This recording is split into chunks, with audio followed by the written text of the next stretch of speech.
Hi there, I'm Kylie Mowbray-Allen from Hello Media. And I'm Jenny Walk from Elephant in the Room Consulting, and you're tuning into Bite-Sized Business Life Podcast, the show that helps business owners get clarity and insight to grow their dream business. Whether you're launching, ready to scale, or figuring out what's next, we discuss the nitty-gritty, the hard bits, the opportunities, and the behind the scenes, and share how we've grown our own companies and helped others do the same. We're glad you're here. Insight to grow their dream business. Good morning, Kylie. How are you today? How is New Zealand treating you this week? New Zealand's very beautiful today. And Jenny, I want to say congrats to us. Yo! I know, amazing. The Raw Success Awards on Friday night. You and I both unable to be there. Very, very tragic. And a gold trophy for us. It's pretty amazing to be recognised for Podcast of the Year for the Raw Success Awards. It was a phenomenal event. I had a colleague of mine or a team member go along and attend and said that it was so much fun. So when this came up as us winning, it was amazing. And the wonderful Sue Walker, of course, was there to accept it on our behalf to have gold in this. But you won gold yourself in Wildcat. I know, that's so special. I've had a bronze and a silver before in that category, but never a gold. It's my first gold Raw award, which is so awesome. And Jenny, you won awards too. Yeah, so we got 2 bronzes and a silver this year. It was phenomenal. What was amazing though, and we're very, very blessed and pleased to have been winning to be recognised for the work that we do. But I attended the conference on Friday as well. And the beautiful women who I met there actually came gold or were the silver and gold winners in some of the same categories I was also in. So it was so wonderful to actually get to meet them and see some of those award winners and spend the day chatting all things business growth and business branding and also awards. It was such a great day. So all in all, a wonderful day, despite not being able to attend the actual amazing ceremony at the end. Congrats to Stacey from Raw. She just does an amazing job, doesn't she? I just love her energy. Oh, I completely agree. And the pivot that she's done with the addition of the conference on the awards, I think is really clever. It's an opportunity to bring people together, to get us to have to chat and learn each other about our businesses. So even on the day, there were a couple of collaborations happening with the dozen or so business owners who are there. 2 beautiful business owners brought their partners who are just starting to join the business. So getting to understand a little bit about the back ends of work of how we run our business and what success looks like, I think was a really great opportunity and a really lovely addition to the awards going forward, I'm hoping. Yeah, I think that's exciting. And I just think that it was so, what can I say? The people that they presented, even though I wasn't there, I was reading up a lot about them in the lead up to it because, I thought I was going. And my goodness, they just looked amazing. Were those speakers just awesome, Jenny? Oh, they were. Tali was phenomenal. Tali, I guess, because you and I like all things words, and Tani is a copywriter and does a lot of amazing copywriting work, and so it was really interesting to listen to her conversation and have her share kind of her framework and her model around content writing. I've been a follower of Marie Forleo for many, many years and done 1 or 2 of her programs, and so there's a real kind of great addition to having her talk about her experience both in Canada and here in Australia. Nick Hardcastle was just a delight listening to him and his journey and sharing his story around that personal branding piece. And you and I spoke a little bit about personal branding recently, so it was nice to hear his take on that and how the importance of that, particularly in a space that he's playing in, which is quite a diverse industry, and grounding it back to kind of how that impacts us as business owners here in Australia or who are also working globally. So yes, so phenomenal. And Stacey, of course, shared a little bit. We did a really great priming session with Stacey at the start of the day, which really set the scene for a really wonderful day. How awesome. I just think also that having that personal branding as part of that conference, because that's really where awards come into it, doesn't it? I know you and I are both similar in terms of the way we used to think about awards, the way we look at awards now, and we recognize that when you're nominated, to actually step forward into it and spend the time on that submission. I was chatting with a guy yesterday about it. I ran into him and he said, "Oh, I just saw you won this award, blah, blah, blah, congratulations." And I said, well, you know what I love the most is that whole submission process, because it really gives you a chance to really deep dive into, I value just as much as looking at the good stuff as I do looking at the challenges that I've had and what I did with those challenges and how I turned them around or didn't, or what I learned from them, etc., and sharing about that in my submission. So I just think it's such an important thing for all business owners to get involved with. We had a conversation about that, whether you write them yourself, whether you get an agency or a copywriter to write awards for you. That was one of the conversations that we had on the conference on Friday. And what I really liked about the discussion and my takeaway for that, and I guess my sharing of that, is that the process that you just described in going through, whether you do it with the members of your team together, it's an opportunity to really deep dive and understand your business more. And I think a lot of people, and I understand that if you're not really great at writing or you're not really sure about, whether you're going to write and, be able to put your best foot forward in your writing skills, taking the time to even collect that data and do that reflection even before you hand it over to a professional copywriter or bid writer, I think is really important, because getting that information together, getting your team involved, allows you as a team to reflect on the successes and the challenges you've had, and actually allows you to understand your business so much stronger.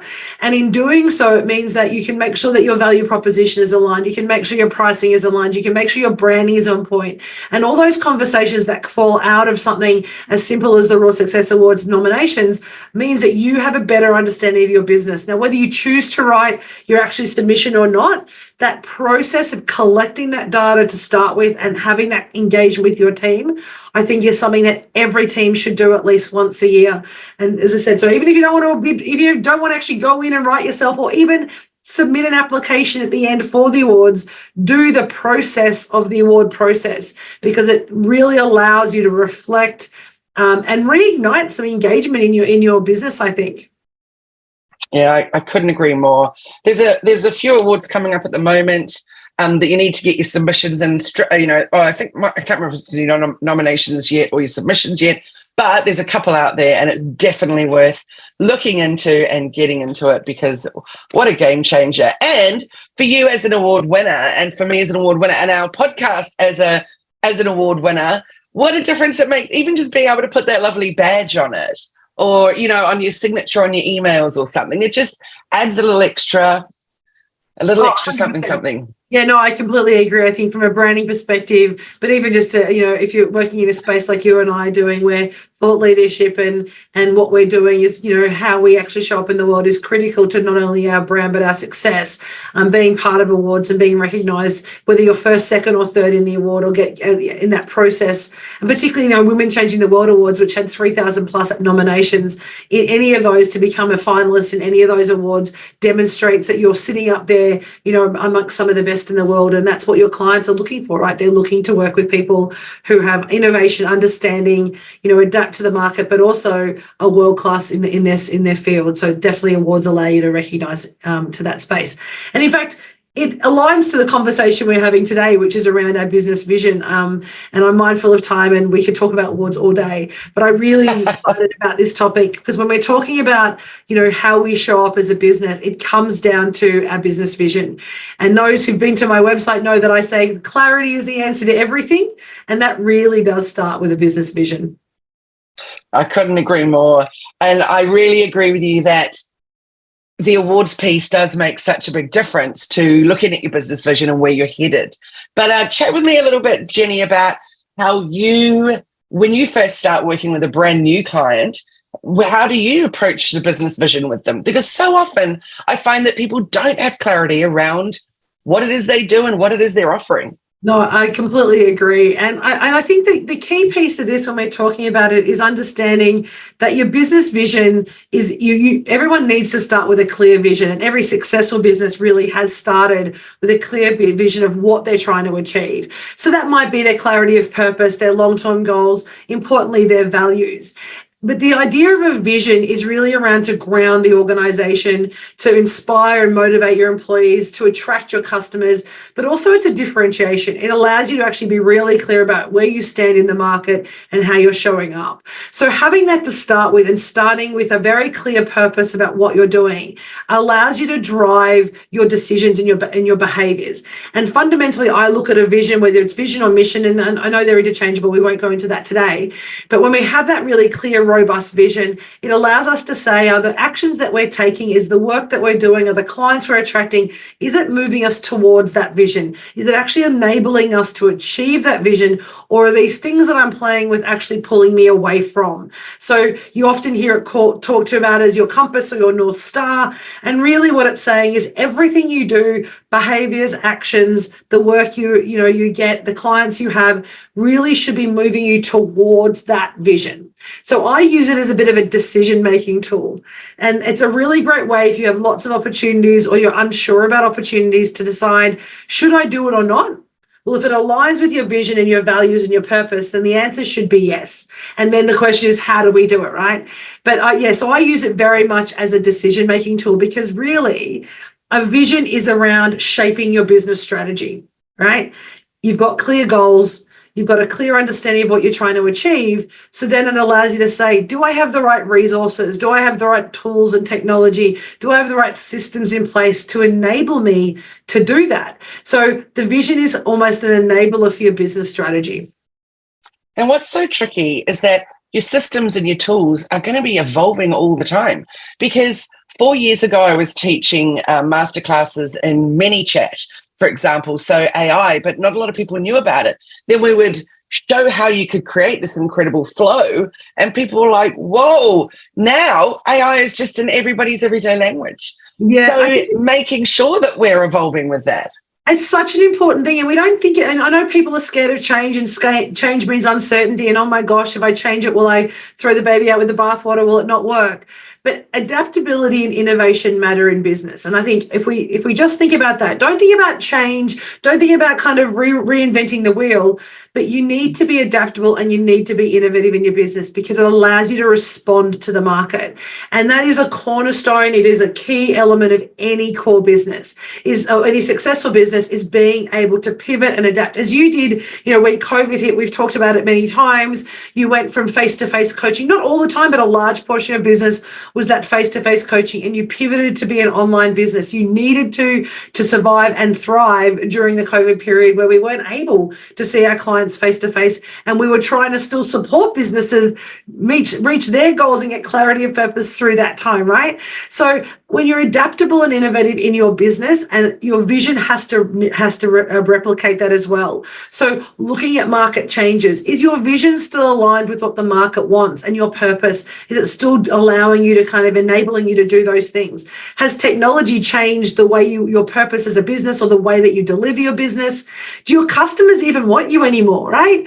You have to really reflect, and we've talked about that so many times, about checking in with our customers, but we don't often connect that with our vision. We just say, oh, well, our customer base has changed, or the needs and requirements of our customers have changed, so let's pivot to them. But how does that impact your vision? How does that impact your business culture, the way that you operate and what you're trying to achieve? And they're all housed in your vision. Remember, we said your vision was around your clarity of purpose, your goals, your core values, and the long-term goals of your business and your core values. If you've got those three things, you change your customers, how does that impact those? You change your product mix, how does that impact those? You change the way you market, how does that impact and align with your purpose, your goals, and your values? And a really great example for that, to me, I think, is TikTok. There are a number of people on TikTok, we've talked about it before, but there are those who say, TikTok is not my space. I don't care how good it's going to be for my business, but I'm actually making a judgment, a choice to not be on that platform, as a lot of people do on X and a lot of other platforms, right? It's been a choice they've made because it doesn't align with their business values or their goals or their purpose. So that's where the vision becomes that true cornerstone, that, that compass, that guiding light for your business. And we all have that external drivers, right? But we also have to look internally to look at adaptability and innovation. If our sales are going down, if our staff are unhappy, if we've got massive turnover, if our business is stagnating and we're not getting clients repeat, why not? What is the misconnect? What does it go back to? Purpose, values, and vision. That's where we sit. What are our goals? And if there's a misalignment along the way, we feel it through our customers and the products we sell and our success in the revenue area, right? But that is underpinned by a really clear understanding of who we are, and and drives our culture, it drives our behaviors, and that's what I think is critical about a vision. I love that you've reminded us all about that, because it is so important. Anything that's not going really well in your business, to stop and take stock and look at it and bring it back to the very core of what you do, getting clarity again. It's just so important. And I think it's also looking at it's being okay and giving yourself permission to say no as well as permission to say yes, right? So we've been looking at wanting to pivot, and we're still in that kind of ebbs and flows of whether we're going to build an entry-level online course for clients who don't want to come to Empire Builders for 3 days, but just want to get a feel of how we train. And so building an online portal and online space for people to come to, we're still sitting going, does it align with us? Because we like deeply human, high-touch programs. And an online course is fundamentally the opposite of that, right? It might be deeply human, but it's not high touch. So how do we align that with our values and our purpose and our vision? And so we're still playing in that space. We've half developed it, and we're looking at what does that offering look like for us to enable us to serve those customers not ready to jump into 3 days, but are still going to give them that value and that impact that we want to have. That's part of our core purpose and vision, right? And so I think the vision piece allows us to also reflect, to say, how is it creating a space for our team to be, to be innovators themselves? Do we have space for them to be creative, to take risks? A really clear, defined vision says what you can say yes to and what you can say no to. So it gives that permission that many organizations are seeking for to play in within their business. Oh, I totally agree with you there. So what about, they've come to you then, you've got really clear on it. What happens next? How do you keep them on track? I think really great question. And really it comes down to a regular check-in. I think as part of your general business planning, we often do business strategy or market strategy planning. We respond to metrics. We have a look and say, well, how's our marketing and sales going compared to what we're doing? But I think as part of your at least annual, if not more often, review of your business, it's sitting down saying, is our vision still where we want it to be? Is it still pointing in the direction that our business has gone? Or have we pivoted? Are we moving somewhere else? So I think it's every time you make a change in your business, every single time, it's whether you change your customer base, whether you add a new product to market, whether you change your pricing, asking yourself, does it still align with that kind of compass and that North Star? And if the answer is no, then the question we have to ask is the vision outdated? Or is what we're doing actually pulling us away from where we want to go? So that conversation about when do you review it, how do you review it, it's every time you're making a significant or new change in your business that's going to impact the way and who do you sell to. So that's market, that's customers, that's pricing, that's even marketing strategy. So when you're making significant changes in each of those things, taking stock and saying, is it aligning with what we're trying to achieve? Is it taking us towards that? Or in fact, is it pulling us away from, and do we need to pivot either the business or do we need to pivot the vision? Because both of those, they can be done separate, but when they're aligned in those things and we're continuing to work on the same space, that's where you get that kind of beautiful flow of a business. That's where you get everything humming together, because everything is aligned from your vision to your goals, to your values, to your product, to your marketing, to your team and your culture. And when they're all aligned, that's where you see that really thriving, successful business. Oh, I love that. I think you've said it absolutely brilliantly. And so often I see people coming to me and saying, look, I'm doing all the things. I'm posting on socials every day. But when you actually look at what they're doing, it's not aligned with their business. And so therefore, it's not clear to the people that they're, as their ideal audience. And so it turns them off rather than gets them excited about what they're offering. And a great example of that, in fact, we talked about this on Friday at the conference. We're talking about sub-brands that people have. So we have Elephant in the Room Consulting, obviously our core brand, it's our core business, but we also have Empire Builders. And so one of the reflections my business has been making, and I'm happy to share, is that we recognize that Empire Builders are not the same audience who come to us at Elephant in the Room Consulting for our corporate strategies. So we're actually in the process at the moment, and we're going through this right now to reflect on how do we build Empire Builders almost as its own brand.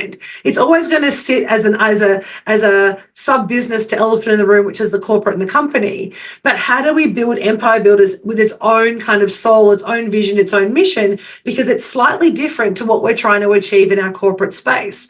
And that's an example of when us reviewing our vision for Elephant in the Room Consulting hasn't changed, but we've developed a new vision in a slightly different way for a completely new market for Empire Builders and for entrepreneurs and business owners wanting to build and grow their business.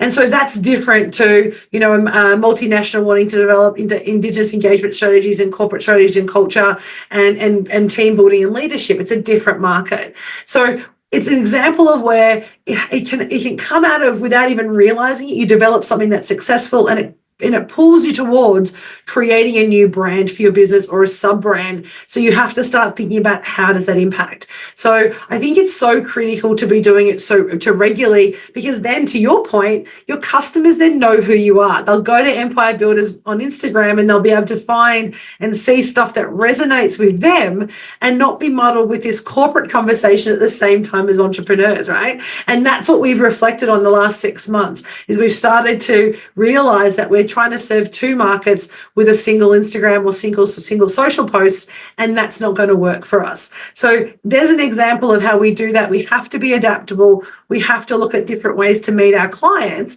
or we decide one or the other are no longer aligned with us and we close it down. We don't want to do that, so we have to pivot.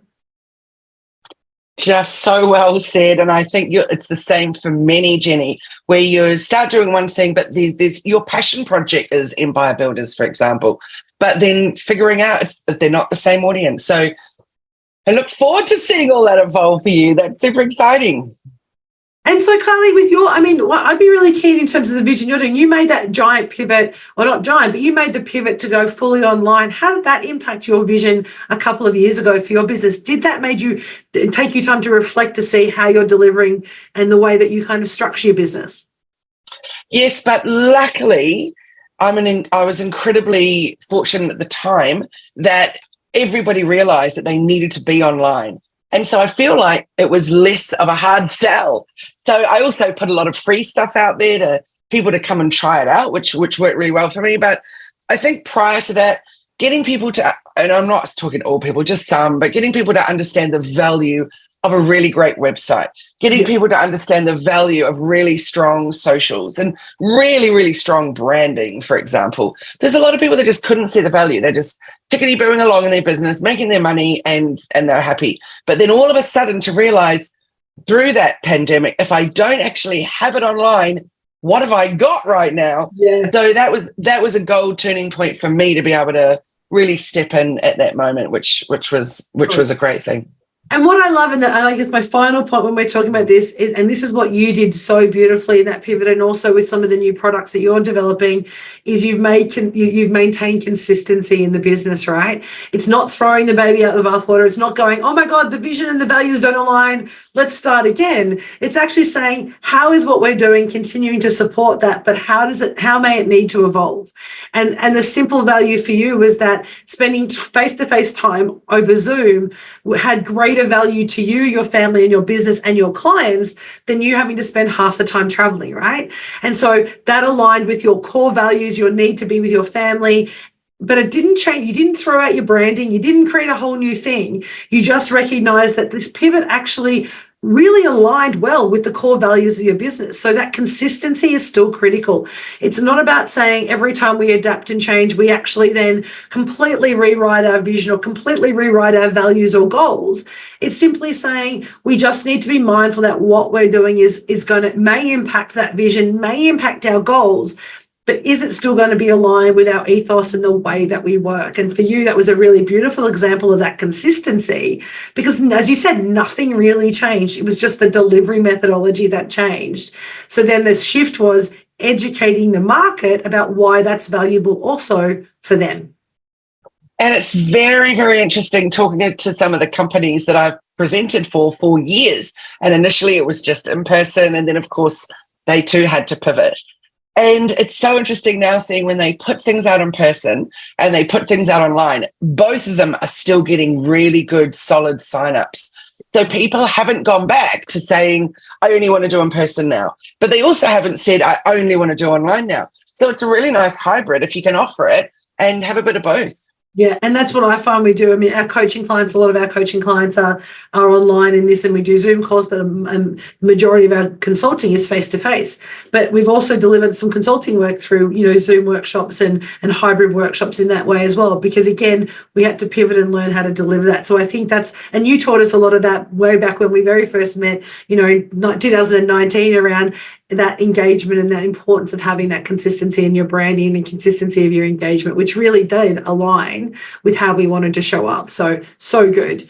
I love this conversation around vision. I can probably talk all day about it. For those guys, I think the key takeaway for you is you don't want to be changing it every day, but you want to be reviewing it at least once or twice a year. And if there's any major market shifts in your business or in the way that you're operating, that's an opportunity time to sit down and say, is our vision still aligned? Is it still where we want to go? And does it still align with our ethos and the way we like to work? If you answer yes to those questions, your vision's going to it will serve you into the future. And if there's a mindful look, I'm not sure, then take stock, sit down and redo your vision. You may come out with the same words, but at least then you know that it's current and it's serving you in that moment rather than, not being aware of that. Yeah, brilliantly said. Great reminder and great advice as always, Jenny. Thank you so much. Well, it's been wonderful chatting. And for those, I want to also just do a shout out before we finish in terms of vision alignment, is to all the other amazing award winners for Raw Success on Friday. Congratulations. Such a beautiful pool of, incredible business owners in the room and, at the conference sharing, a little bit about their vision and their mission and what they're trying to achieve. And what those awards demonstrated to me was the importance of having clarity around your vision and your purpose. And if you have that, everything else will fall into place, right? When you know where you're going, when you know what that compass is pointing to, everything else will fall into place for you. Then you just need to do the work later. But that's the fun part of owning a business. Love it. Totally agree. Love it. Thank you. So, Kylie, where can people see all your amazing, success from the Raw Success Awards and also learn more about what you do? Head to hellomedia.team online and you can find all the good stuff there. And that just reminded me, Jenny, it's time to update my footer with the little, what do you call them, little badges in there. I love that bit. That's really special. How can people get in touch with you? elephantintheroomaU.com is our website. You can find us through there. Otherwise, go to our socials, Elephant in the Room AU, on all the social platforms and connect with us through our DMs there. Awesome. Kylie, so great to chat to you again. We look forward to seeing you next Monday. Thank you to everyone who's tuning in to this episode of Bite Size Business Life Podcast. Be sure to subscribe and follow us so you don't miss any episodes. Thank you, everyone. See you next week. Have a great week. Bye now. Bye-bye.